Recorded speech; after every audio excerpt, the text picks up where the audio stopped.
गांव हरियालीपुर में एक गरीब किसान रामू अपने छोटे से खेत में दिन रात मेहनत करता था। उसका खेत बहुत छोटा था, बारिश पर ही फसल निर्भर थी और परिवार में बूढ़ी माँ, पत्नी गीता और 2 छोटे बच्चे थे।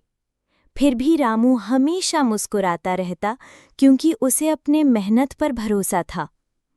एक साल गांव में बिल्कुल बारिश नहीं हुई। मिट्टी सूख गई, बीज सड़ गए और खेत बंजर हो गया।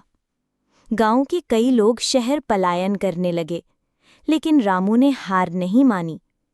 उसकी माँ ने कहा, बेटा अब शहर चलो, यहाँ कुछ नहीं बचा।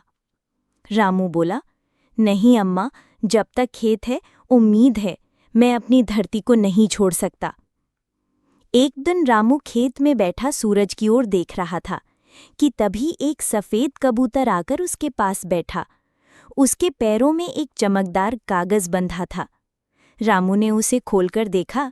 उसमें लिखा था, जो मेहनत पर विश्वास रखता है उसे प्रकृति खुद रास्ता दिखाती है। सूखी जमीन में भी जीवन छुपा होता है। उस पेड़ को याद कर जिसे तूने बचपन में लगाया था। रामू चौंक गया। उसे याद आया कि उसने बचपन में खेत के एक कोने में एक नीम का पेड़ लगाया था, जो अब भी खड़ा था। वो दौड़ा और देखा कि नीम के नीचे थोड़ी नमी थी। रामू ने उसी जगह खुदाई शुरू की। खुदाई करते करते रामू को एक पुराना सूखा कुआं मिला। उसने गांव वालों को बुलाया और मिलकर सबने कुएं को साफ किया। थोड़ी खुदाई के बाद उसमें से पानी निकल आया।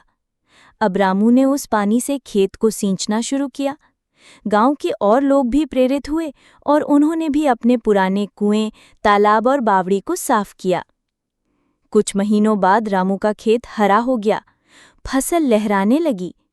रामू ने उस फसल का हिस्सा उन गरीब किसानों को दिया जो शहर चले गए थे। उसकी माँ की आंखों में खुशी के आंसू थे।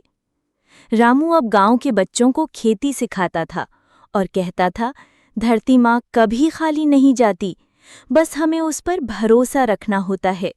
मेहनत और उम्मीद ही असली बीज हैं।